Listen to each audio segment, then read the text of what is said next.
आप ये बताइए कि ये देश गुलाम है या सच में आज़ाद भी हुआ है।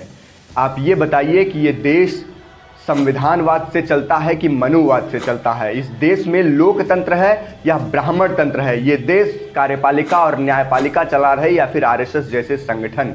जब किसी को छींक भी आती है तो दिल्ली के गलियारों में ये नारे गूंजने लगते हैं, ब्राह्मणवाद से आज़ादी, मनुवाद से आज़ादी, आरएसएस से आज़ादी, हमको चाहिए आज़ादी। तो आप ये बताइए कि बाबा साहब भीमराव अंबेडकर के नाम पर दलाली करने वाले लोगों की आस्था क्या देश की व्यवस्थाओं से उठ चुकी है? संविधान की प्रतियां लेकर दिखाने वाले लोग क्या संविधान से अपना विश्वास उठा चुके हैं? केवल उनको जातिगत रोटी सेककर उनके नाम पर, अपनी जातियों के नाम पर, बाबा साहब भीमराव अंबेडकर के नाम पर केवल दलाली ही करनी है।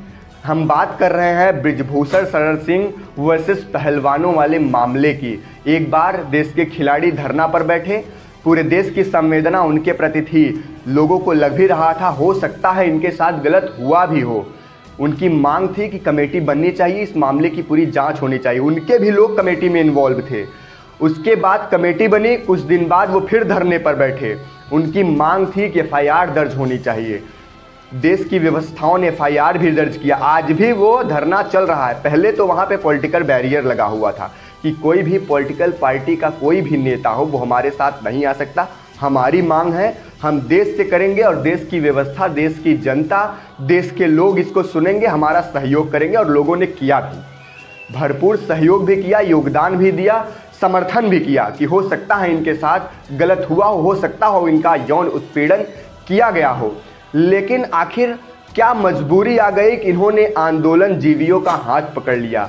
आप गौर करेंगे तो ये पूरा टूलकिट गैंग वहीं का है जो मंजर शाहीन बाग में सीएए एनआरसी के समय में चल रहा था। इनके साथ खड़े होने वाले फ्यूज बल्बों पर एक बार आप अपनी नज़र दौड़ाएंगे तो दिल्ली वाला वही लट्टू है जिसकी पूरी सरकार भ्रष्टाचार के कटघरे में खड़ी है। उसका मंत्री जेल में है, दूसरा 17-18 मंत्रालय अपने पास रखने वाले एक मंत्री भी भ्रष्टाचार केस में जेल में है। और ये कहा भी नहीं जा सकता कि भ्रष्टाचार मामले में कब दिल्ली सरकार को सस्पेंड कर दिया जाए, कब वहाँ पे राष्ट्रपति शासन लगा दिया जाए। और दूसरा क्या है, भीमराव अंबेडकर के नाम पे आर्मी बनाकर जातिगत रोटी सेकते हुए उनके नाम पर और अपनी जाति के युवाओं को बरगला कर राजनीतिक दलाली करने वाला एक व्यक्ति, जिसका तो पहले कहना था कि हमको केवल जो शोषण हो रहा है हमारे समाज में उसका अगुआ बनकर इससे निपटना है, लेकिन हर मामले में कूदता है। पहले तो कहता है ये देश संविधान से चलता है, फिर उसी संविधान की अवमानना करता है। जब देश की व्यवस्था ने एफआईआर दर्ज कर दिया, फिर तुमको क्या ज़रूरत है अपना सर फोड़ने की? यदि आप शौकीन हैं आंदोलन के नाम पर अपना पेट भरने के लिए तो बिल्कुल आप स्वतंत्र हैं, बैठे रहिए। पूरे वर्ष, पूरी जिंदगी बैठ के जो चंदे की रोटी आ रही है, जो फंड का पैसा आ रहा है देश विरोधी कृत्यों को बढ़ावा देने के लिए, आप वो रोटी तोड़िए।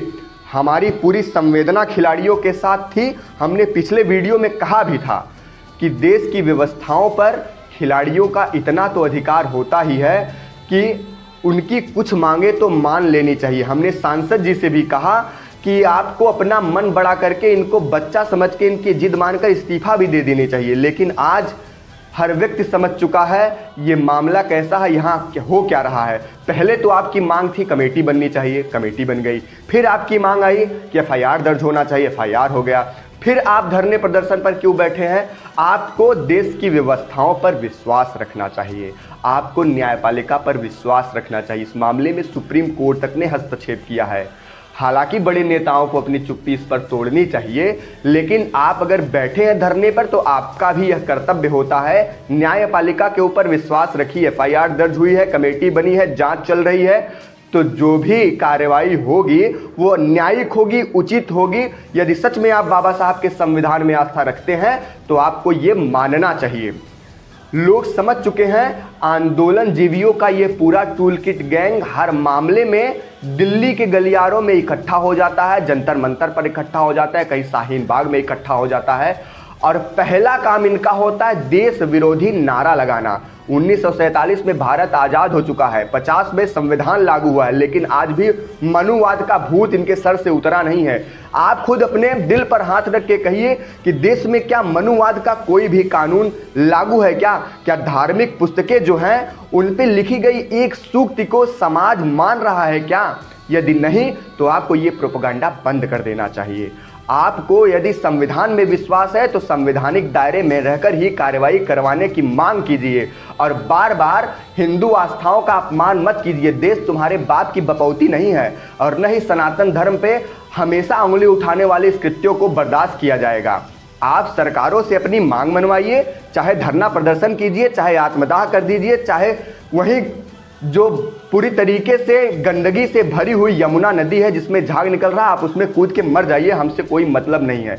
लेकिन संविधान के दायरे में रहकर काम कीजिए। बिल्कुल इसमें न्यायिक जांच होनी चाहिए, बिल्कुल इसमें कार्रवाई होनी चाहिए। हमारी भी मांग है कि निष्पक्ष जांच हो, लेकिन संविधान के दायरे में। आपकी क्या राय है इस मामले में? कौन गलत है? आप हमें इस कमेंट बॉक्स में बताएं। ज़रूरत पड़ेगी हम फिर से वीडियो बनाएंगे, लेकिन हाँ, देश विरोधी कृत्यों को हम सचेत कर देना चाहते हैं। आपकी मांग संवैधानिक होनी चाहिए, धार्मिक नहीं, क्योंकि अब नहीं सहा जाएगा। जय हिंद, जय मां भारती, जय श्री राम।